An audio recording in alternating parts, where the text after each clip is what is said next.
that our God reigns in this city? How many believe that our God reigns in the earth? Everybody come on!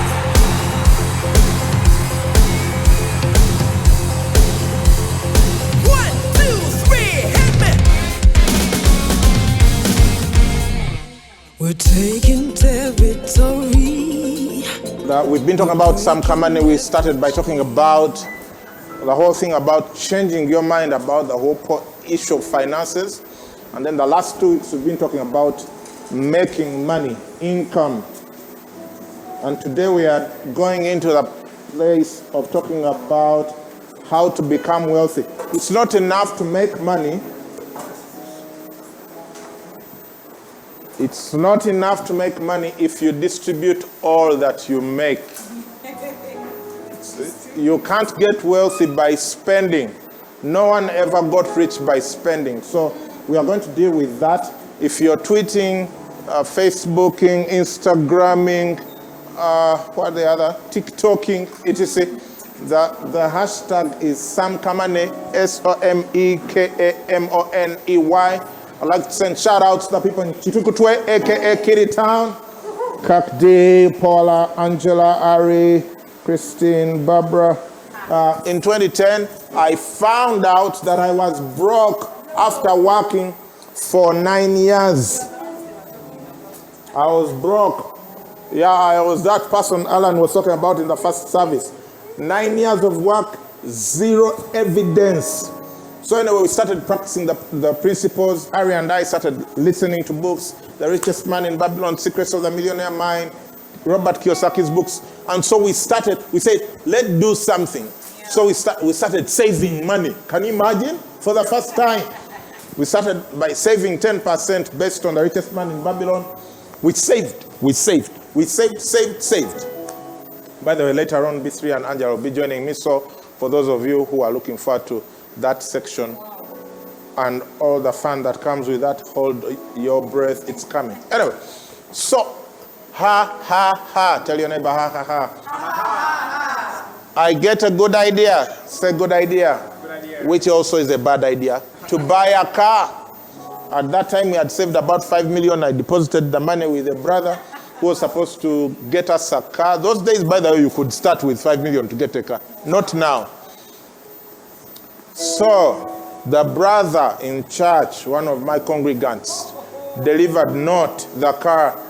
So the money was gone. Someone said, money talks to me. Money talks, it always says bye to me. It said bye to me that time. For some of you, it doesn't even speak. It waves from a distance. But that's another story for another day. So we lost the money. So we started saving again. You know, the thing about money is money attracts money. Yeah. When you have no money, it doesn't attract any money. So that's why Jesus said that to him who has more will be added. To him who has. Let me get on with my story. So we started saving again. Then at some point we had saved up to 7 million shillings. Woo-hoo! That was like a huge achievement in our lives. Remember, we are coming from zero after 9 years of work. While I'm still there, my auntie calls me and says, there is someone selling a plot of land in Buate. It's 17 million. Are you interested? I was like, of course I'm interested. Never mind, I had 7 million instead of 17. So we met the guy, deposited. Then we took a loan, a very friendly loan, interest-free loan from one of our people who loved us. 10 million paid up the land. That was the first asset we owned with Ari. So we started building on the property. By that time now we are reading. So we figured out a residential house is not an asset because it doesn't bring money into your pocket. So we decided to build 3 townhouses. The idea was we would move into one and rent out the other 2. So we have what? Someone say with it me? Samkamane. Okay, that's the idea. So we started building. Then it occurred to us after we had just got out of the ground. You know, when you're building foundation, the money keeps going, you don't see anything.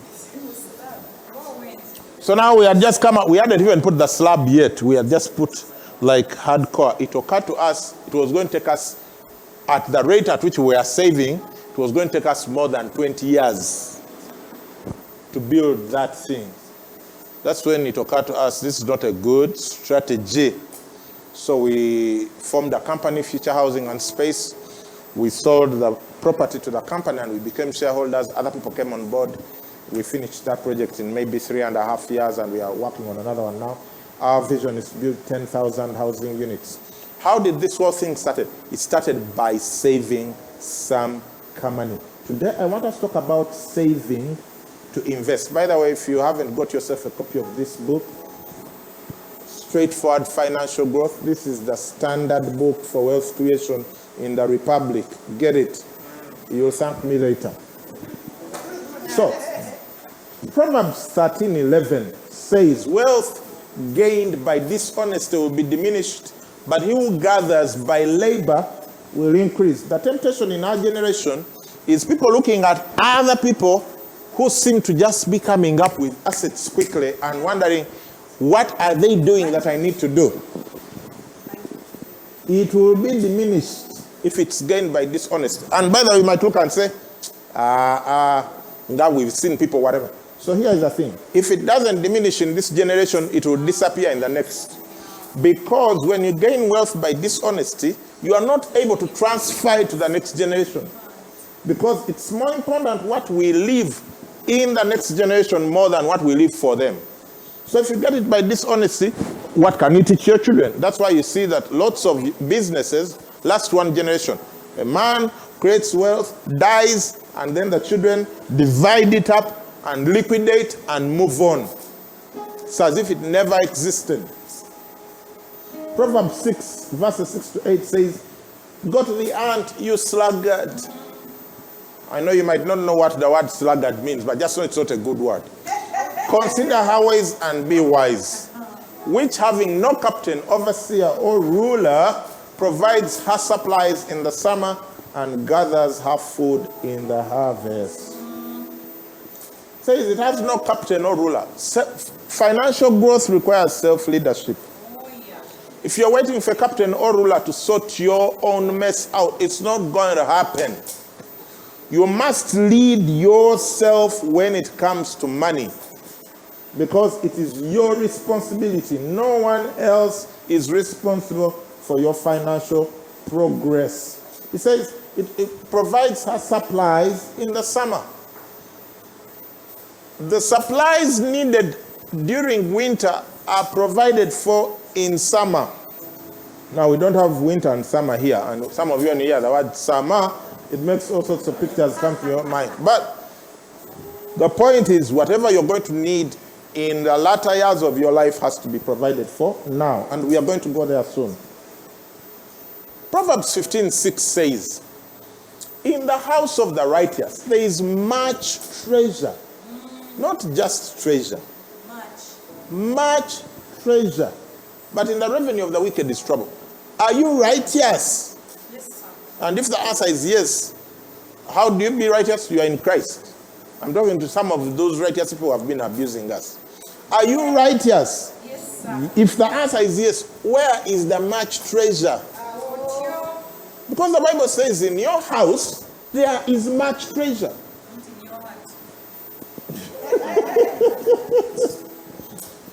If you are righteous, if you are a Bible reader, a follower of God and Jesus, there has to be evidence. I heard Dave Ramsey say this yesterday. I was listening to one of his rants, and he said, the problem with your investments is that you don't have any. I'll repeat that for those who are arguing. Let's finish the arguments now, because I'm yet to start teaching, by the way. My main text is ahead. I'm first removing argument. You who is abusing and making noise, can I tell you something? You're broke. You're broke. I tell you, we will take a man and put two.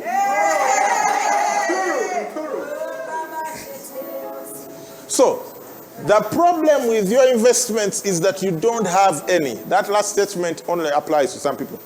So, Proverbs 21:20.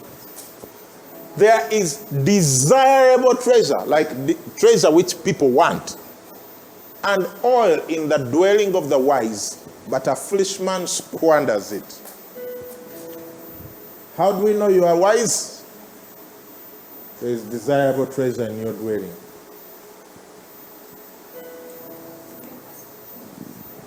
Pharaoh had a dream, and in this dream, 7 fat cows were eaten up by 7 thin cows.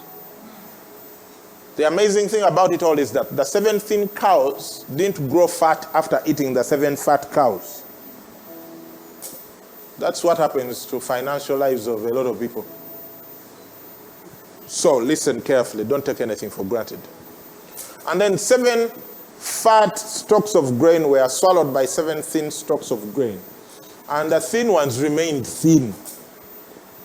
So being thoroughly disturbed, Pharaoh called all his people who were in the dream interpretation business, and no one could interpret it until they identified Joseph.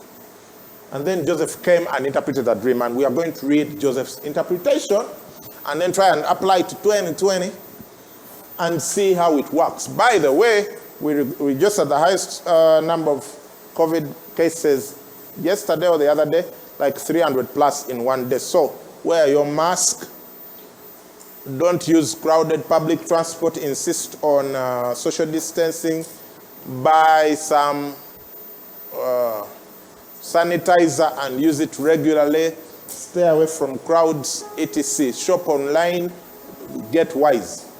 The point is not about you. You might say, I'm fit, even if it hits me, I'll get well. The problem is if we all choke up the hospitals and we overwhelm the health system, then those who are vulnerable will have no option. So do the right thing, okay? And then remember you're a disease-free zone. Remember you're a disease-free zone, and so start behaving like one by doing the right thing. Okay, Genesis 41, 25 to 30. Let's look at one verse at a time. Then Joseph said to Pharaoh, the dreams of Pharaoh are one. God has shown Pharaoh what he's about to do. The 7 good cows are 7 years, and the 7 good heads are 7 years. The dreams are one. And the 7 thin and ugly cows which come after them are 7 years. How many of you know poverty is ugly? Okay, let's continue. And the 7 empty heads blighted by the east wind are 7 years of famine. This is the thing which I've spoken to Pharaoh. God has shown Pharaoh what he's about to do. For those who are listening to me on radio and you wonder who Pharaoh is, it's Pharaoh. Indeed, 7 years of great plenty will come throughout all the land of Egypt. 7 years of great plenty. But after them, 7 years of famine will arise, and all the plenty will be forgotten. It will be forgotten. It will be as if there was never plenty in the land of Egypt. And the famine will deplete the land. Okay, let's first look at that. Now, like all other ancient societies, Egypt was an agrarian society. So this idea of cows being swallowed up by cows and grain being swallowed up by grain was serious. And the fact that Joseph was talking about the fact that there was going to be years of famine in an agrarian society where the only true value or wealth you have is agricultural products. Famine means decimation of the economy. So he was warning them that something was going to happen to the economic systems that would be thoroughly destructive. Now, this is an economic story, not a spiritual one. Okay, Bible readers. This story talks about economics. It's an economic story. So don't trip. Don't get confused. Switch on. Okay? Now, let me upgrade it to now, because a lot of you listening to me are not into agriculture right now. In the natural movement of life, there are 3 seasons of your life. 3. There is what I call the law of threes. Everything significant is in threes. Liquid, solids, gases, Father, Son, Holy Spirit, Father, Mother, children, sun, moon, stars. It's always threes. Go study how a chord of three cannot easily be broken. Okay. So there are three phases in your life. The first phase of your life is the development stage.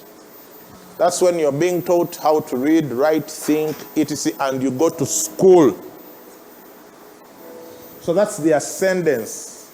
The next phase is the production phase, when your life is productive and you're living life, producing, contributing to humanity, making history, if you like, the right way. And then the last phase of your life is the transfer phase to the next generation, where some people do what they call retirement, which is a very bad idea. But generally, you pull out of whatever you're doing actively and let other people start doing that as you live your life slightly differently from how you were living in your productive stage. That's when you're an investor, you just oversee things are working, and you gracefully age with a lot of money and pass on to the next generations that wealth, and then you go to heaven properly. Like Abraham, Isaac, and Jacob. That's the last phase. Now, as long as earth endures, you will go through those phases. The problem with youth is you think you'll always be young and ascending in everything. And so instead of learning the lessons you should learn at that stage, you learn the lessons later in a state of bitterness.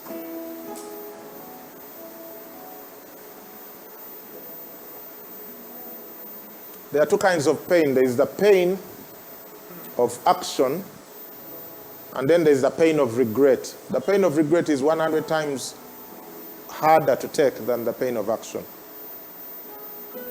Okay, so let me go back to the phases. So let's say you are a Bible believer, you think God brought you on earth for something significant, and you're like, you know what, God, 100 years would be nice, okay? So why did I pick 100? Because I want easy numbers to work with. So the first phase of your life is going to be about 20 years. That's when you are in school. Okay? 0 to 20. The next phase of your life will be the productive years, which is about 20 to 60. From 20 to 60, whatever you want to call it, the hustle, the bustle, the whatever, you're knocking the ball off the park. Now, I have a theory. By the time you turn 30 or 40, latest, you should have decided what your life is going to be about. That's not the time to be looking around saying, what do I start? Simani what? You should have decided, you should be married. You see, the problem is there are not many people who are going to tell you these things that I tell you. So, since I'm the one, I will be telling you. And this is Sunday morning Kaposi, by the way. I don't think I'm even preaching. I'm just conversing. So anyway, so from 40 to 60 is your productive years. And then let's say from 60 to 100 are your next phase. When you're handing over to the next generation, providing an oversight role, enjoying life, going wherever you need to go in the world, and just, having good friends that you made in your productive years. That's not the time to start making friends. So stop taking your friends for granted.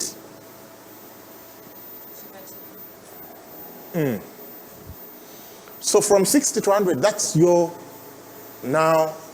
that's past noon. Afternoon into evening.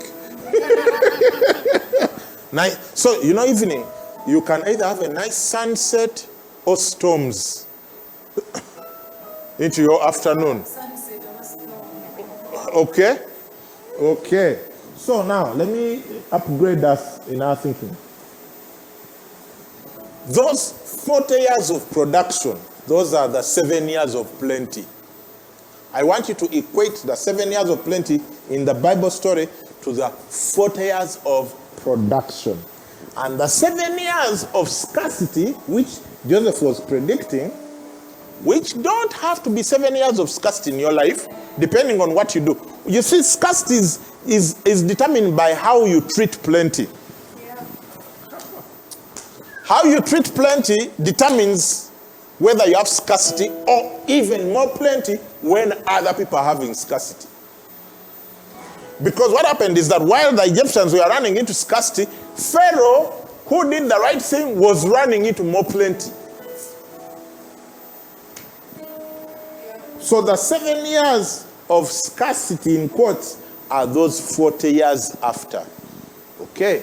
By the time I'm done with this, by the way, a lot of you will have regained your sobriety. Now, why am I saying this about it? You don't want to be 80.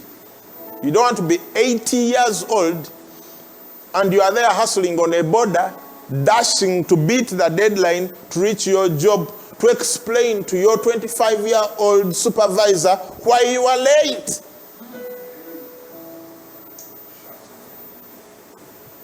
You've put in also your CV.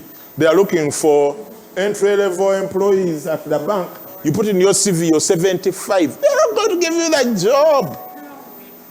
That's hiring problems right there. So, again, the 7 years of scarcity will only be determined by what you do with the 7 years of plenty. And the majority of you listening to me right now are in your 7 years of plenty.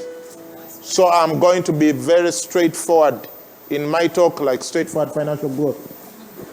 Robert Kiyosaki said something interesting in his book, Rich Dad's Cash Flow Quadrant. He said, wealth is not measured in money terms.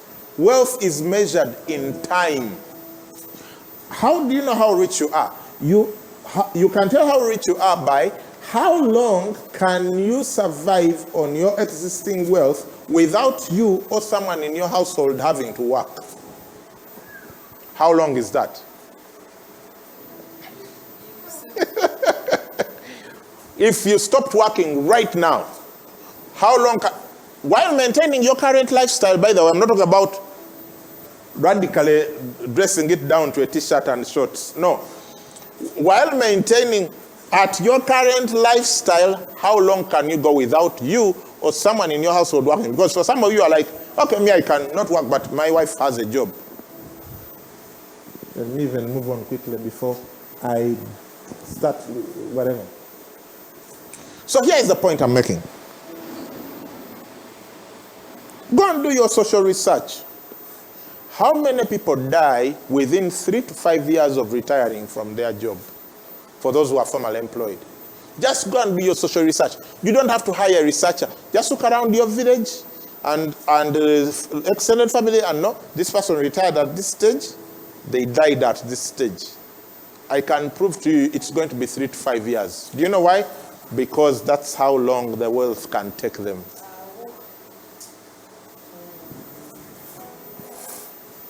Now, the good news is it does not have to be like that. Now, let's find the wisdom of Pharaoh, which in Bible spec Egypt is the world, but is tapping it from the righteous man Joseph.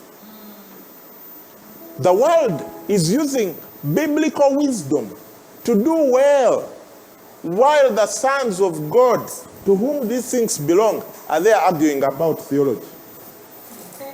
Genesis 41, 33 to 36. The wisdom. Now, therefore, let Pharaoh select a discerning and wise man. That's the first stage. A discerning and wise man. Now, because you are not Pharaoh, you don't have such a man. You have to be that man.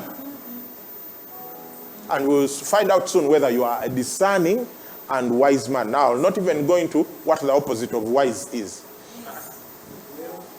A discerning and wise man, and set him over the land of Egypt. Let Pharaoh do this, and let him appoint officers over the land to collect 1/5. I'll repeat that. 1/5. I'll repeat that. 1/5 equates to 20%. 1/5 of the produce of the land of Egypt in the 7 plentiful years, and let them gather all the food of those good years that are coming and store up grain under the authority of Pharaoh, and let them keep food in the cities. Okay? Then that food shall be as a reserve for the land, for the 7 years of famine which shall be in the land of Egypt, that the land may not perish during the famine. Okay?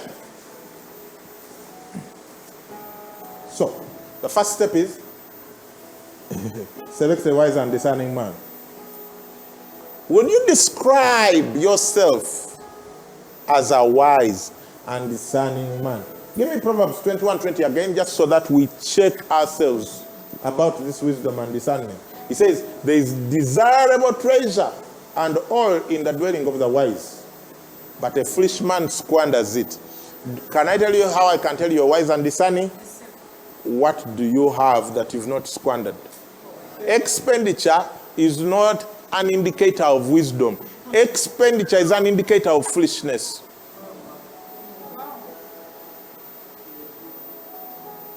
Gathering or containment of treasure and preventing it from leaving you is what reveals your wisdom. And it doesn't matter how much money you have, by the way. So the wise and discerning man sets aside a minimum of 20% of their produce, which your produce, you're not into agriculture, you have a job. So your produce is your salary. To a person who plants crops, their produce is their salary. You don't have a garden, you have a job. Your job is your garden. So when they pay your salary, that's your produce. Take me back to Egypt. He says 20%, 1/5. So how do we know you are wise and discerning? You get at least, at the very minimum, 20% of all your income during the years of plenty, which is about the 40 years between 20 and 60, to sustain you in the other years. So that's the first step. What percentage? 20%. If you're watching me, you need to type in there 20% so that you don't say, I said Beyonce when I said beyond self. I can see 20%, I will say, I can be 2%, over 20%. No, 20. Makumi aga, abidi, 20%, 1/5. Anything below that, you're being foolish. And you pay for it painfully in your latter years. So wake up now. When today, tomorrow, go open an investment account somewhere and start depositing 20%. Tomorrow is Monday, 24th August. That's the day you started getting out of poverty. You can write it in your diary. Now, because you don't have grain, as in solid grain, you have cash, because your grain is your salary, and cash, the money all over the world we use now is called fiat money. It loses value every day because they keep printing more of it. So keeping it in the bank and saying, man, I've started keeping my 20% is also not wise. You have to invest it so that it is growing cumulative exponentially so that you beat the inflation bug. So that is the second thing you have to do. So I've described to you the scenario. The scenario. 3 stages of life: development, production, afternoon, sunset. Your afternoon will only be as good as what you did in the morning. If you consume everything in the morning like the Egyptians, your afternoon and evening are going to be very bad. You won't have a sunset. It will be raining cats and dogs upon your afternoon parade called life.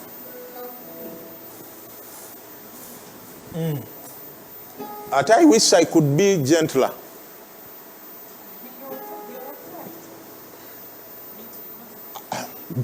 There's no other way to do this thing. I have to wake you up. So let me ask you, and I'm going to go to the end of the matter right now, then I'll invite my friends to join me. Let me ask you, so what happens when you don't practice this principle? You retire at 60 or 65, they give you your retirement package. You go and blow it. Why? You don't know what to do. You've never invested. You've always depended on your salary check. Then now NSSF gives you your money or whatever your retirement benefit scheme is, and now they expect you to be a Kiyosaki, a Warren Buffett, a super investor who knows what to do with money. You've never done it. That is why, mark my words, 98% of all NSSF savers lose all their money within 2 years. 98%. Why? You've never swam. They threw you not in the deep end of the pool. They threw you in the ocean with sharks. But now you are an investor. Of where? So then what happens? Do you know what happens? Let me even stand up and tell you what happens. I can tell you what happens. So now you are out there. You used to go to work. You probably even had a company car. And now you're looking for your friends. They can't be found. Everyone has gone to their village. You can't find your friends. Your money is going. You're watching it go like this. Your money runs out. Now you start depending on your children. Meanwhile, the Bible says a good man leaves an inheritance for children's children. Now you are reversing the scripture. Instead of leaving an inheritance for your children's children, even what they are working for themselves, you start eating it. You start eating your children's inheritance. Not inheritance. You haven't given them anything. You're eating their own work. You're reversing the scripture. And you get stressed, and people start getting all these kinds of diseases people get around that stage. Do you know why people get all those diseases? It's not just old age. Look, the Americans and all the other people, they eat much worse than us, but why do they live longer than us? It's a poverty question. So now you're old, you're broke, at all in Entondo. You know when you can be old? At that age, you should have assets that are producing cash flow for you so that you can get in your air-conditioned car and go wherever you want, get on the plane, go wherever you want, go to the golf club, but you're there.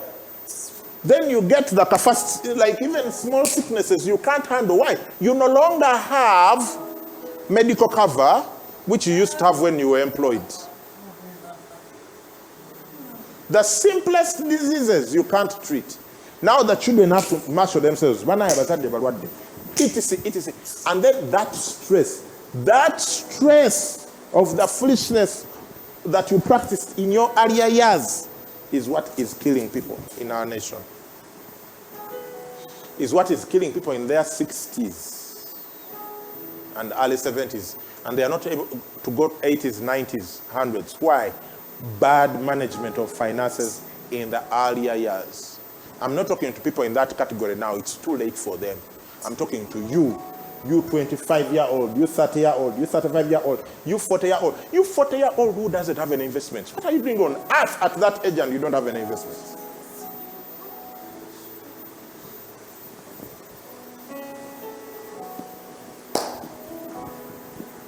The end of the matter. Take me to the end of the matter.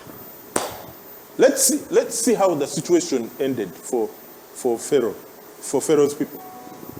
Genesis 47:13. Wow. God, give me grace to communicate this well. And please, don't be offended. I love you. Don't be offended. I didn't intend to offend. I'm trying to put the truth on the table the way it is. Now, there was no bread in all the land. This is what happens when scarcity comes. Yeah, there is no bread. It says, now there was no bread in all of the land, for the famine was very severe. So that the land of Egypt and the land of Canaan languished because of the famine. And Joseph gathered up all the money that was found in the land of Egypt and in the land of Canaan for the grain which they bought, And Joseph brought the money into Pharaoh's house. Now I'm going to invite my friends to join me at this stage.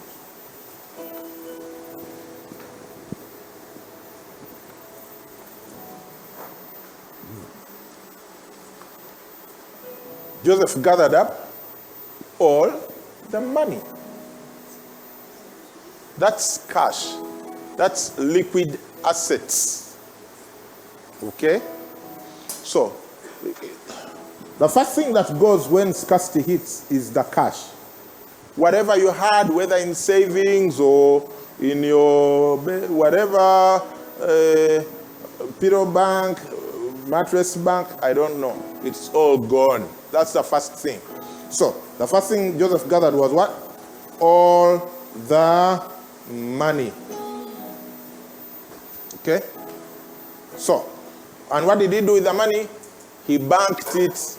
Take me back. He says, he brought the money into Pharaoh's house. Now, remember, who saved and invested the 20%? Pharaoh. Who did not? The Egyptians. They thought they were special. They thought that these laws of economics don't apply to them. And I'm talking to some Egyptians right now. In these years of plenty, you are making all that money, you have a fat salary, you have money from this deal, that consultancy, you're chopping the money. You think life will always be like that. You think you're the first one in the world to have a job and to have money. You think these laws of economics don't apply to you. You think you're better than your fathers. You're in trouble.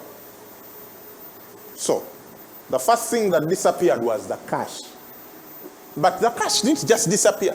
The money didn't get obliterated. No, the money simply moved. It moved from those who did not plan, those who didn't invest the 20%, into the house of the guy who had invested the 20%. That's Pharaoh. Now, how do I know that there are some other facts that come through quickly? Every time I read this story, I always thought that Pharaoh just went to the Egyptians and forcefully took the grain. No, he didn't. He actually bought it. That's why they were buying it back. He bought it. He didn't just take it for free. And you know, how many of you know, in the time of plenty, the price is different from the time of scarcity. I imagine that in those 7 years of plenty, the Egyptians were telling Joseph, you want to bring, you can even take for free. It's too much, we can't do anything with it.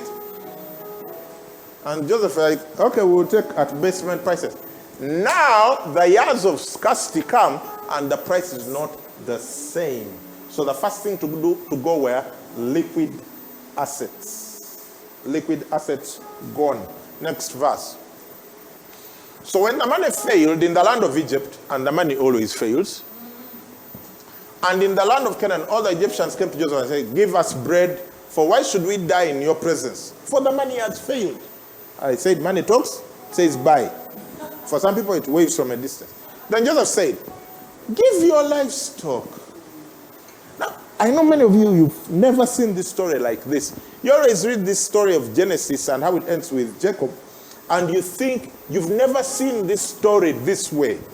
You've never seen Joseph's story this way. It's an economic story. So he says, give your livestock. You have no cash? Yeah. No, you have livestock. What does livestock represent? Movable assets. Give your livestock and I'll give you bread for your livestock if the money is gone. So they brought their livestock to Joseph, and Joseph gave them bread in exchange for the horses, the flocks, the cattle herds, and for the donkeys. Thus he fed them with bread in exchange for their livestock that year. Now, you're going to sell your flat screen, your furniture. This is what happens, by the way. I'm talking real life here. Flat screen furniture gone. Those cars you used to park in your compound, you start selling one by one. What's happening? You have no investments that produce cash flow to feed you in these latter years. So your only chance is liquidating your assets. And when you're liquidating, you usually start with the movable ones. As you've always looked around and say, we are not using that thing. Sell it. Sell. That's why those things are there. That's why they are pawn shops. and garage sales and all of that. That stuff is there because of that. People need cash. They are getting rid of movable assets. If you understand, you know that I've covered liquid assets, movable assets. There's one more category to come. Continue. When that year had ended, they came to him the next year and said to him, "We will not hide from my Lord that our money is gone." You know.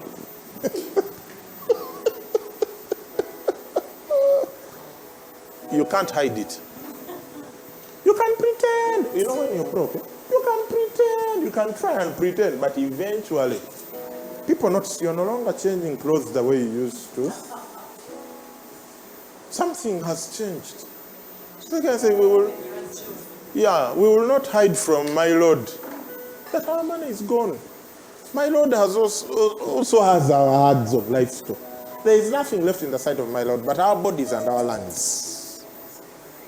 Why should we die before your eyes, both we and our land? Buy us and our land for bread. And we and our land will be servants of Pharaoh. Give us seed that we may live and not die, that the land may not be desolate. Then Joseph bought all the land of Egypt for Pharaoh. For Pharaoh. So first it was the cash. All the cash belonged to Pharaoh. Next it was the cattle. Pharaoh became apart from the priests, Pharaoh was the only livestock holder in Egypt. Next land. Pharaoh became the number one. This is where all these laws, by the way, that government owns all the land. This is where it came from. Bought all the land of Egypt for Pharaoh. For every man of the Egyptians sold his field because the famine was severe upon them. So the land became Pharaoh's. Okay. The next thing is the land. Fixed assets. The land or real estate is the last frontier of economics. That's why even very rich people who have lots of businesses that produce money like you've never imagined, they still buy buildings and land and build. There's a reason why Mukwano has arcades in Kampala. Why? Those buildings, they are nothing compared to the money Mukwano makes out of industrialization. But it's the last frontier. So everyone knows, have some real estate. If you bought land around Kampala and Greater Kampala and the neighboring areas, and I know you have, don't assume that the people who sold it to you were very enthusiastic about selling it to you. They sold it to you because they needed grain. They needed grain. Those children needed grain. What will your children be selling? If you don't heed the counsel I'm bringing today, what will your children be selling? Don't think you are the last ones to buy.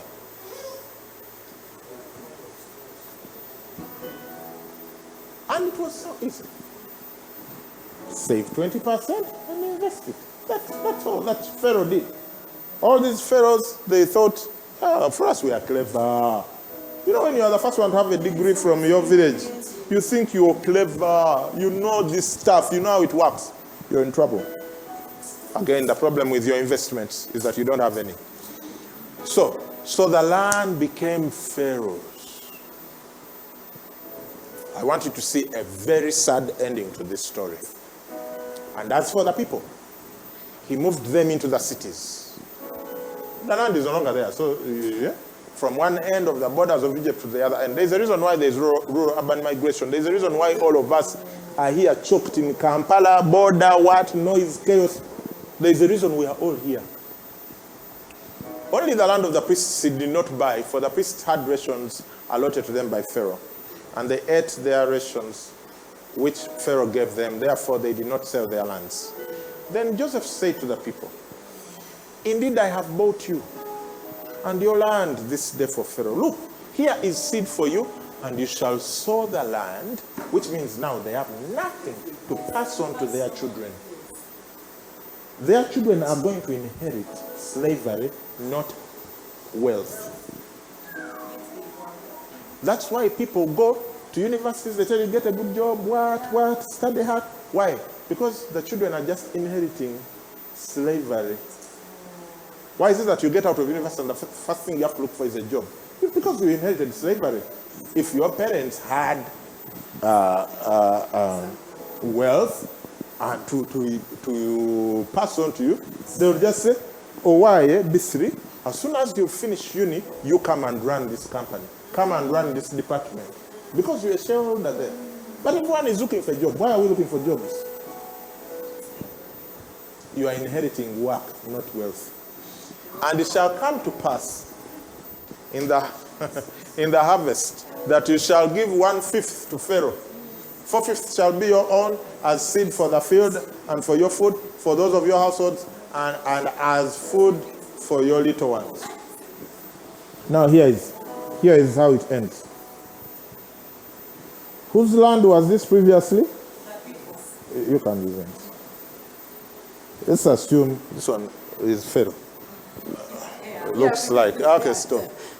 Yeah, focus. So, previously, it was my land. These were my cows, my donkeys, everything was mine. It was mine. Now, everything belongs to Pharaoh. I'm doing the same work I used to work for myself. Now I'm working for Pharaoh. Now I can't pass it on to my children. This cycle has repeated itself so many times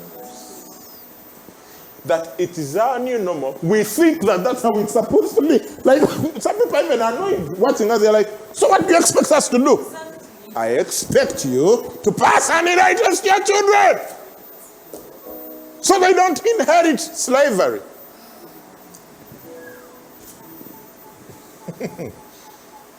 When slavery is so normal that no one can see that it is slavery.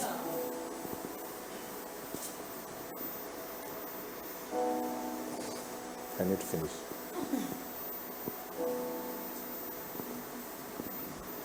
So, in the days of slavery, let's say you're my master. Huh? Yeah. Huh? Yes. These people's mics are on, right? Yes, they are. Okay. So you're my master. What? But you don't pay me any money. Work for you because you bought me. Wow. But for your own good, you have to provide certain things for me. Yeah. Including, but not limited to, housing, Food, clothing, entertainment, medical things. Yeah. Why? Because if I don't work because I'm sick, who is losing money? I lose money. You're losing money. If I don't work because or if I don't work as hard because I'm hungry, you are the one losing money. Because I'm an investment. I'm a slave. You won't take to produce for you. Yeah. Oops. So if I'm hungry, less work. Sick, no work. That's why there is medical cover at work, by the way. And lunch. Yes. That's why they serve lunch at your workplace. So that you work. They don't have to lose money. Productivity. The productivity who said? So all of these things. So now, modern day time, 2020, who said we are still in slavery? So let's clear out again. Let's say I get a job, I work at Biermanzi Corporation. What? You pay me one good. Emily. Wait. That is a flow. End of month. You pay me 1 million. Yeah? Then I go to church. Then Angela preaches about tithe. So I give tithe of how much? 100K. Go up. How much do I have left? 900. 900. Which money is mine?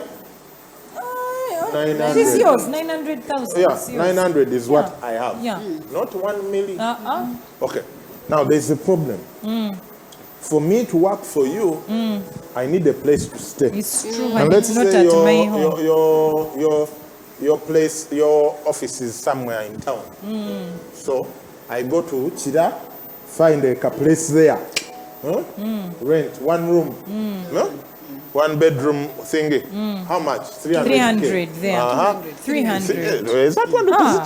200, you have to walk through water. Hey. 300. Yeah. Later rent. So this is my land. Landlady here. On part the 1 million. Hey. I have to pass on 300 to the landlady. Sigaza 600. Remember, You paid the tax. slave owner has to house the slave. Yes. The slave owner has to house the slave. Okay. Who just paid? The boss. The boss. The boss. Who just got paid? The landlady. The landlady, 300,000. Yes. Who thinks they got paid? You. You, sir. Oh no. So when I go hang out with Edison, he says, how much do you get paid? 1 I'm million. Like, 1 million. Mama. Do I get 1 million? No. Mine is a transfer account. Ouch. She employs many of us. So because she's responsible for our accommodation, she doesn't have time to go around negotiating rental contracts for all 50 of us. So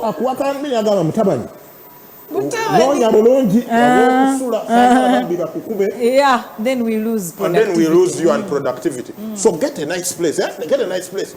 So you take the 300, you go negotiate hard with the landlady on behalf of the boss.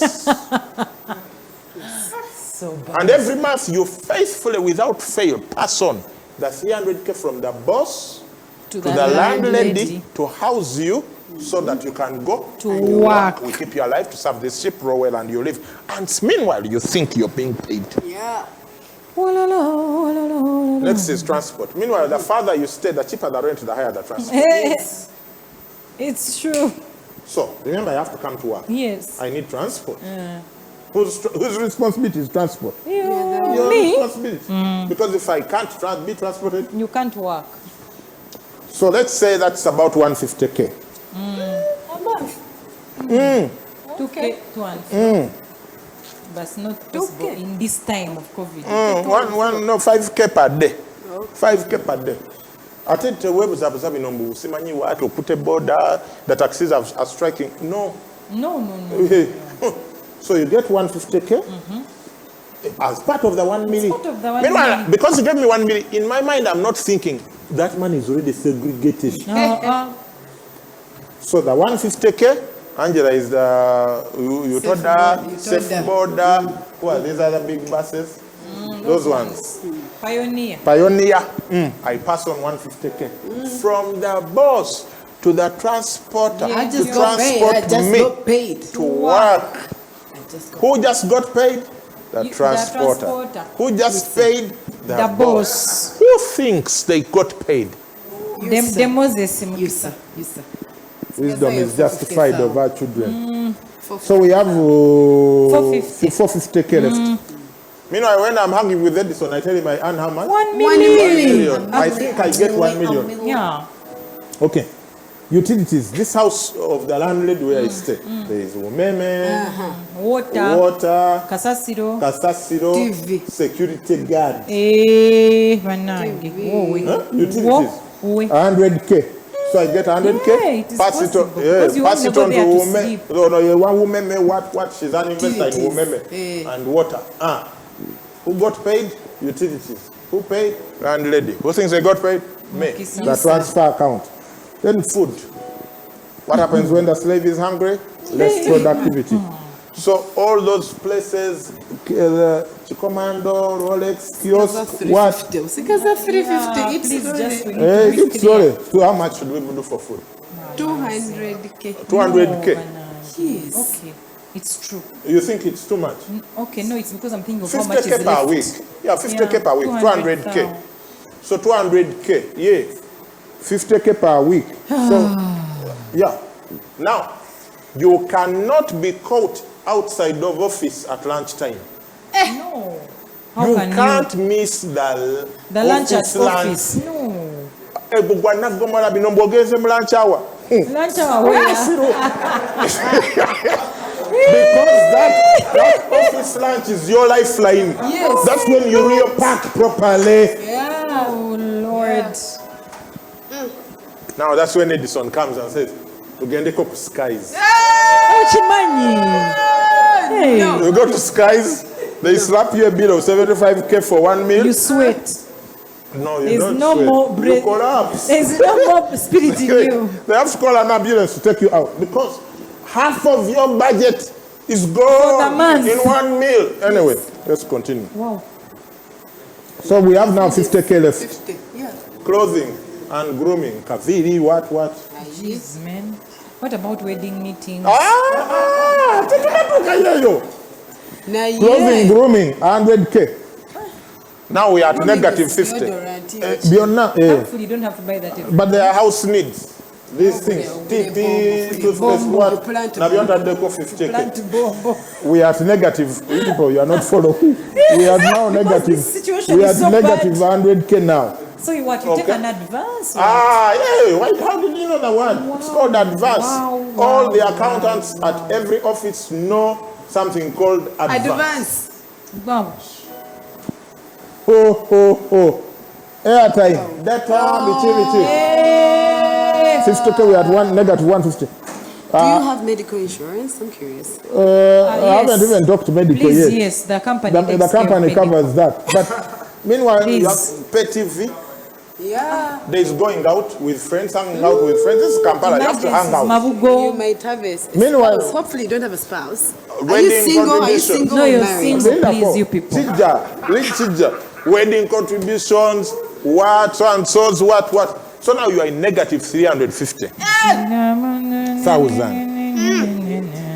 In other words, Rent for next month. You're bound. no, watch this. In other words, every month that you work, you get more broke. Yes. Yes. The more you succeed, the more you fail.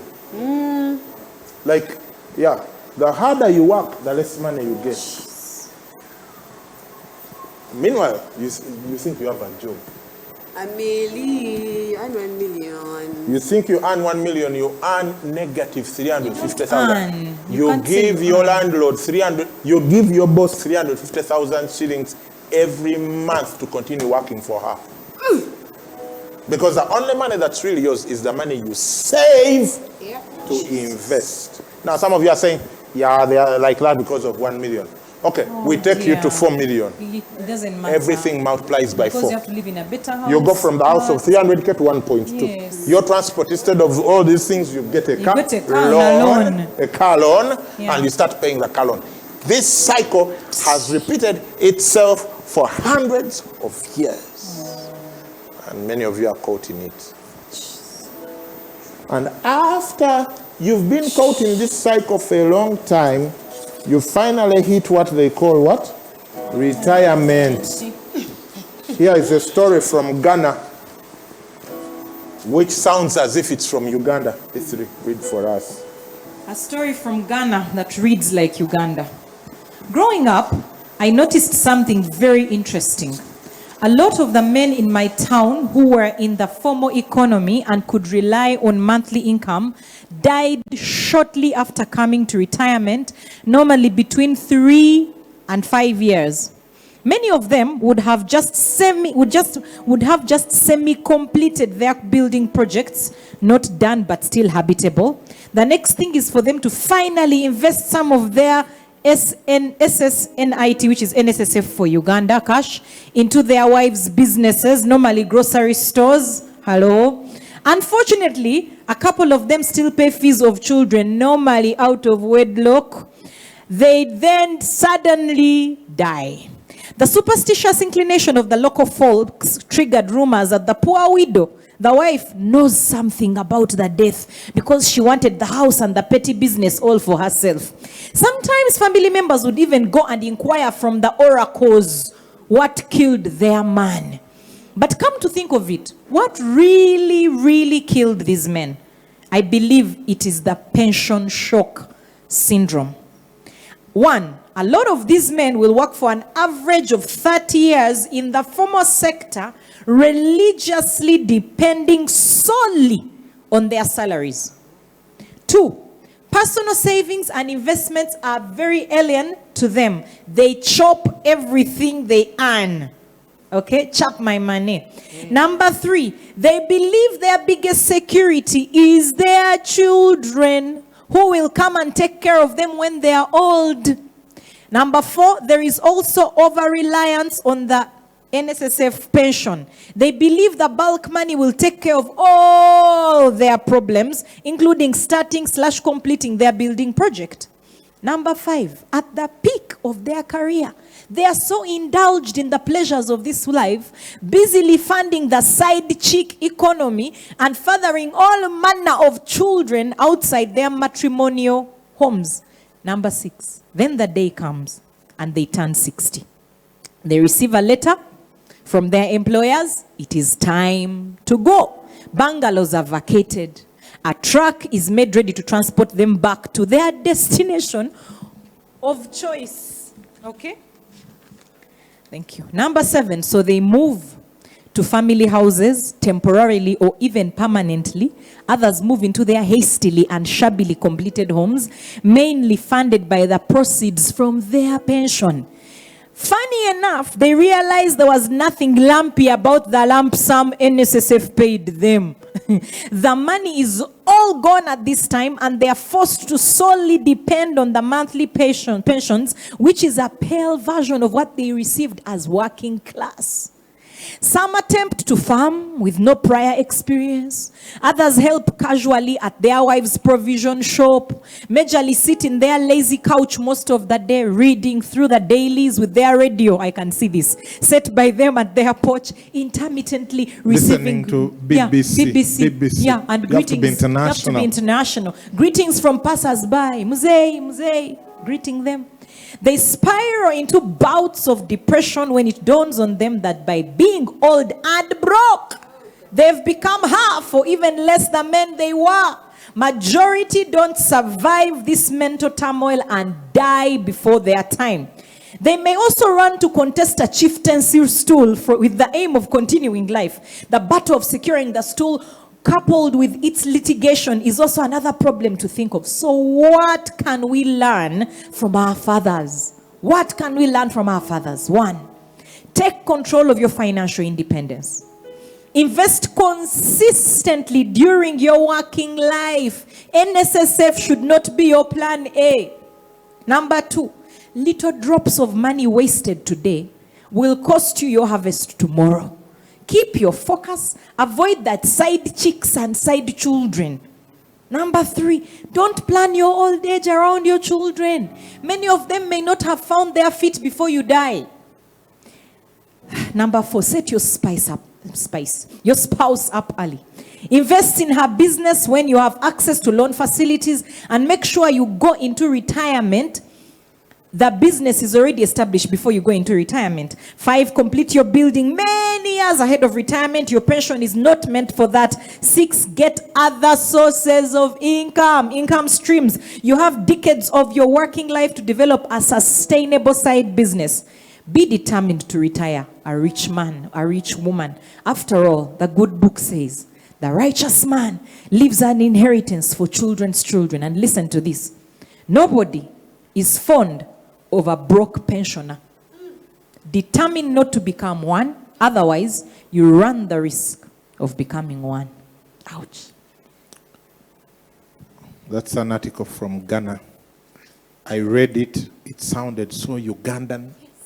The only time I discovered it wasn't Ugandan is because they were using that other SSAI instead of NSSF. Friends, this conversation will continue next Sunday. What do you do now? I want you to share this video with all the people you care about. Yes. It will hurt them a little bit now, but it will bring health later. If you haven't given your life to Jesus, this is the best day for you to do that. Just contact the number on that screen. Send us a text, call. Tell us, I'm giving my life to Jesus today. If you're listening on radio, it is 0775 642 449. 0775 642 449. We bless you. May God bless you. May He cause His face to shine on you and give you peace. And may you go and do something about what you've heard today, Because no one is fond of a broke pensioner. You don't want to be old and broke, because you'll be looking your friends for your friends, and they will be hiding from you. Let's not put our children in the difficult position of having to take care of us because we did not plan well, because then that perpetuates the poverty. The money they should be investing into their future, they are now trying to recover the past of the foolish decisions of their parents. May God bless you. Let's do the right thing, and let's be around for a long time. Great is thy faithfulness. Great is thy faithfulness. Morning by morning, new mercies I see. All I have needed, thy hand has provided. Great is thy faithfulness, Lord, unto me.